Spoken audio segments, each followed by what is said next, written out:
انا ہدیناہ السبیل اما شاکرا و اما کفورا، ہم نے تو ہدایت کا راستہ واضح کر دیا ہے، چاہو تو شکر گزاری کی روش اختیار کرو، خواہ نہ شکری کی۔ اچھا، لیکن اس سے یہ بات نہ سمجھ لیجئے گا کہ اللہ کو کوئی پرواہ نہیں ہے، ٹھیک ہے وہ گناہگاروں کو بھی بخش دے گا، مجرمین کو بھی بخش دے گا، اور نیکوکاروں کو تو اس نے بخشنا ہے۔ نہ، اس طرح نہیں ہے۔ اور اکثر لوگ کہہ رہے ہوتے ہیں او جی اللہ نے ساڑی نمازہ نہیں چاہیے دیا۔ استغفر اللہ، یہ بات آپ کیوں بولتے ہیں؟ یہ آپ کس کو بول رہے ہوتے ہیں؟ میری نماز تو نہیں کو پڑھ رہا نا، تو مجھے کیوں سنا رہے ہو؟ جس کی پڑھ رہے ہو اس کو سناؤ، اللہ کی پڑھ رہے ہو نا۔ تو اللہ نے کب کہا ہے کہ مجھے تیری نمازیں چاہیے؟ کہیں کہا ہے؟ اللہ کہتا ہے تمہیں تمہارے لیے نمازیں چاہیے۔ اس فلسفے کو اللہ تعالیٰ نے سورہ الزمر میں بیان کیا ہے۔ مسئلہ تقدیر بھی حل کرنے والی یہ آیت ہے، اور سارے مسئلے، یہ اکثر لوگ کہتے ہیں نا جو کچھ ہو رہا ہے نا جی اللہ کی مرضی سے ہی ہو رہا ہے جی، یہ اکثر آپ سنتے ہوں گے کہ دنیا میں جو کچھ ہو رہا ہے نا جی اللہ کی مرضی سے ہو رہا ہے۔ نہیں سر، ایسے نہیں ہے، اللہ کی مرضی سے نہیں ہو رہا، اللہ کی اجازت سے ہو رہا ہے۔ اللہ کی مرضی ہے یہ کہ لوگ زنا کریں، اجازت ہے کہ کر لو، یہ نہیں ہوگا کہ جسم پہ فالج گرے، لیکن آخرت میں چھوڑوں گا نہیں۔ شراب پینی ہے پی لو، چمڑی اتار دوں گا آخرت میں، یہ نہیں ہوگا کہ شراب کی بوتل پکڑو تو ہاتھ پہ فالج گر پڑے، ایسے نہیں ہوگا۔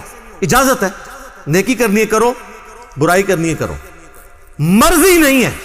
مرضی یہی ہے کہ پیغمبروں کا راستہ اختیار کرو۔ یہ فلسفہ جو ہے نا سورہ زمر میں بیان ہوا ہے، آیت نمبر 7۔ سر یہ 7 نمبر آیت تو آپ سارے اپنے قریبی لوگوں کو سنائیں، اپنے آفیسز میں سنائیں، اپنے دوستوں کو، گھر والوں کو۔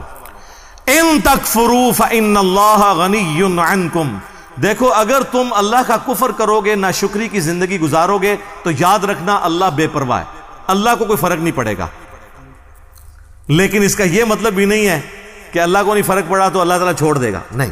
وَلَا يَرْضَى لِعِبَادِهِ الْكُفْرِ، لیکن میں کبھی راضی نہیں ہوں اس بات پہ کہ کوئی میری ناشکری کرے، میری نافرمانی کرے، میرا کفر کرے۔ وَإِن تَشْكُرُوا يَرْضَهُ لَكُمْ، اور اگر تم شکر گزاری کی روش اختیار کرو گے، یعنی اللہ کے تابع فرمان رہو گے، تو یہ اللہ تعالیٰ تم سے پسند کرتا ہے۔ وَلَا تَزِرُ وَازِرَةٌ وِزْرَ أُخْرَى، کوئی جان دوسری جان کا بوجھ نہیں اٹھائے گی، ہر شخص نے اپنے اعمال کا جواب دہ خود ہونا ہے۔ ثم الى ربکم مرجعکم، اس کے بعد تمہیں لوٹ کر تمہارے رب کی طرف جانا ہے۔ فینبئکم بما کنتم تعملون، پھر وہ تمہیں خبر دے دے گا جو کچھ تم دنیا میں اعمال کیا کرتے تھے۔ انہ علیم بذات الصدور، بے شک وہ تو سینوں کے چھپے ہوئے رازوں کو بھی جاننے والا ہے۔ اللہ اکبر، یار اللہ سے کون بھاگ سکتا ہے؟ میرے بھائی، آپ اپنی داڑھیوں سے، پگڑیوں سے، نمازوں سے، تسبیحوں سے دنیا کو دھوکہ دے سکتے ہیں، قانون کو چکمہ دے سکتے ہیں، اللہ سے بھاگ کے کہاں جائیں گے؟ اللہ تو اتنا باریک بین ہے کہ جن لوگوں کی نماز، حج، زکوٰۃ بھی لکھے ہوں گے نا قیامت والے دن، فرشتوں نے نیکیوں کے ڈھیر لگائے ہوں گے، اللہ 0 سے ملٹیپلائی کر دے گا۔ اللہ سے بڑا ڈاٹ لو سر، اللہ بڑا ڈاٹا جائے۔ ہاں اللہ والے بن جاؤ تو اللہ سے زیادہ کوئی شفیق نہیں ہے، لیکن اللہ کے نافرمان ہیں تو سر اللہ بڑا ڈاٹا جائے۔ مسلم شریف میں حدیث ہے، سب سے بڑی 3 نیکیاں کون سی ہو سکتی ہیں؟ تینوں نیکیوں کے بارے میں نبی الاسلام نے کہا کہ یہ کرنے والا بھی جہنم میں چلا جائے گا۔ نمبر 1 آپ نے فرمایا قیامت والے دن اللہ تعالیٰ ایک شہید کو اٹھائے گا اور پوچھے گا میں نے تجھے اتنا کچھ دیا، اچھی صحت دی، تو نے میرے لیے کیا کیا؟ وہ کہے گا یا اللہ جان سے قیمتی کون سی چیز تھی تیرے لیے دے دی؟ تو اللہ تعالیٰ فرمائے گا تو نے جان اس لیے دی کہ لوگ تجھے بہادر کہیں، تو دنیا نے تیری بڑی تعریف کی، تو دنیا سے اپنا اجر لے چکا ہے، میرے ہاں کوئی اجر نہیں، اوندھا منہ کر کے جہنم میں۔ فرشتوں نے اسے شہید لکھا ہوا ہے، اللہ نے کہا نا،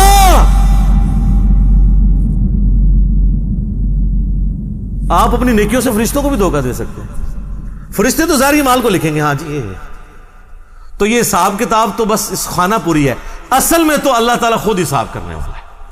اللہم حاسبنی حسابا یسیرا، آمین۔ پھر اللہ تعالیٰ ایک سخی کو بلائے گا کہ اتنا مال دیا تھا تو نے کیا کیا؟ وہ کہے گا یا اللہ جو بھی مجھے جگہ ملتی تھی نا کہ یہاں پہ تو نے خرچ کرنے کا کہا ہے، میں نے کوئی جگہ نہیں چھوڑی کہ وہاں پہ خرچ نہ کیا ہو۔ اللہ تعالیٰ فرمائے گا تو نے اس لیے خرچ کیا کہ لوگ تیری تعریف کریں کہ یہ بڑا سخی ہے، تو دنیا میں تیری بڑی تعریف ہوتی تھی، میرے ہاں تیرے لیے کوئی اجر نہیں ہے، اوندھا منہ کر کے جہنم میں۔ پھر قرآن کے قاری کو بلایا جائے گا، اللہ تعالیٰ کہے گا میں نے تجھے قرآن دیا تھا، تو نے میرے لیے کیا کیا؟ کہے گا یا اللہ میں نے اتنے لوگوں کو قرآن سکھایا، قرآن کی تعلیم دی۔ اللہ نے فرمایا یہ اس لیے کہ لوگ تجھے قاری کہیں، تو دنیا میں تیری بڑی تعریف ہوئی، تیرے نام سے پہلے بھی 8 دمیں ہوتی تھی، بعد میں بھی 10 دمیں لگتی تھی، یہ میں اس کی تشریح کر رہا ہوں۔ پھر لوگ کہتے ہیں نہیں دیسی تو لکھے ہی نہیں سی ہوا، دیسی اتنا کوئی نہیں لکھا ہوتا، وہ آپ کرنا ہوتا ہے بچوں، کیونکہ قرآن پرانا نہیں ہوتا۔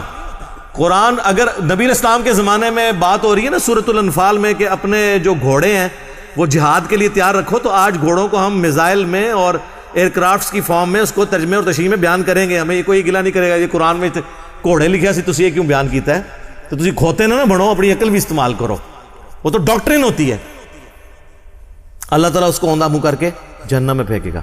سر ان 3 بڑی نیکیوں سے بڑی کو نیکی کسی کو پتا تو مجھے بتا دے، شہادت سے بڑی کوئی نیکی نہیں ہے، سب سے قیمتی چیز اللہ کو دے دینا، جان، اللہ کی راہ میں مال لوٹانا، قرآن میں نماز کے ساتھ آلموسٹ ہر جگہ انفاق فی سبیل اللہ کا حکم آیا،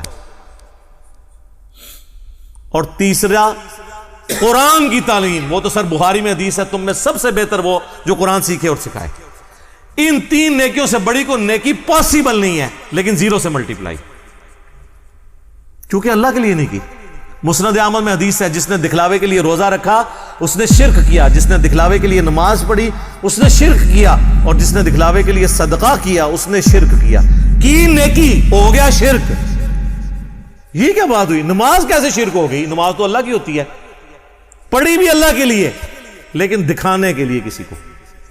ہمارے ایک ایکس پریزیڈنٹ تھے نا، مجھے ان کی پالیسی سے تو بہت اختلاف ہے، جنرل ضیاء الحق، لیکن ایک مذہبی آدمی تھے، ان کی وجہ سے ہماری فوج کے اندر کافی ریفارمز آئیں، اور یہ بہت بڑا احسان ہے ان کا پاکستانی فوج کے اوپر، ورنہ ان سے پہلے کی فوج اور آج کی فوج میں بڑا فرق ہے۔ اب آپ کو مذہب کا رنگ غالب نظر آئے گا ہماری فوج کے اندر، اور جب فوج سے لوگ ریٹائر ہوتے ہیں تو میں نے تو سب سے زیادہ باقی اداروں کی نسبت ان لوگوں کو دیکھا ہے کہ پریکٹسنگ مسلمان ہیں، کیونکہ موت کو بڑا قریب سے دیکھ لیتے ہیں نا، تو بڑے بڑے لوگوں کی عقل ٹھکانے ہو جاتی ہے جب اپنے ساتھ آپ شہداء کی لاشیں اٹھاتے ہیں بارڈرز کے اوپر، تو بس انسان کو نظر آتی ہے یار کل تو یہ میرے ساتھ روٹی کھا رہا تھا، آج میں اس کے جسم کے لوتھڑے سمیٹ رہا ہوں، تو سب بڑے بڑے لوگوں کا قبلہ درست ہو جاتا ہے۔ تو جنرل ضیاء الحق صاحب چونکہ نمازی تھے بڑے پکے، تو ان کے ساتھ جو لوگ ہیں نا انہوں نے مجھے بتایا کہ جب وہ نماز جاتے تھے لوگ بغیر وضو بھی ساتھ پیچھے کھڑے ہو جاتے تھے، کیونکہ نماز پڑھنے کا تو موڈ نہیں ہوتا تھا، اور وضو تو ایک تردد ہے نا، اور وضو کسی کا چیک تو نہیں ہو سکتا سونگ کہ اس کا وضو ہے یا نہیں ہے، تو وہ اس پر ٹوٹل پورے، جس طرح ہمارے یہاں پہ کئی پولیٹیکل لیڈرز کے لوگ جنازے پڑھنے کے لیے صحافی بھی آئے ہوتے ہیں، اگر آپ ان سے نماز سنیں نماز بھی نہیں آتی اور جنازہ پڑھنے کے لیے آئے ہوتے ہیں، ادھر سوٹیں لگا رہے ہوتے ہیں، ادھر میسیج دیکھ رہے ہوتے ہیں، ساتھ ہی جنازے کی اناؤنسمنٹ ہوئی، جنازہ پڑھا، نہ ان کو دعا آتی نہ وضو کیا ہوتا ہے، الا ماشاء اللہ، یعنی یہ نا آپ کہیں کہ میں ساروں کے لیے بات کر رہا ہوں، تو وہ ساری اس طرح کی جو نمازیں پڑھ رہے ہوتے ہیں وہ تو دکھلاوے کی ہو رہی ہوتی ہے نا، اللہ کے لیے تو ہو نہیں رہی ہوتی ہیں۔ تو استغفر اللہ الذی لا الہ الا ہو الحی القیوم واتوب الیہ من کل ذنب واتوب الیہ، آمین ثم آمین۔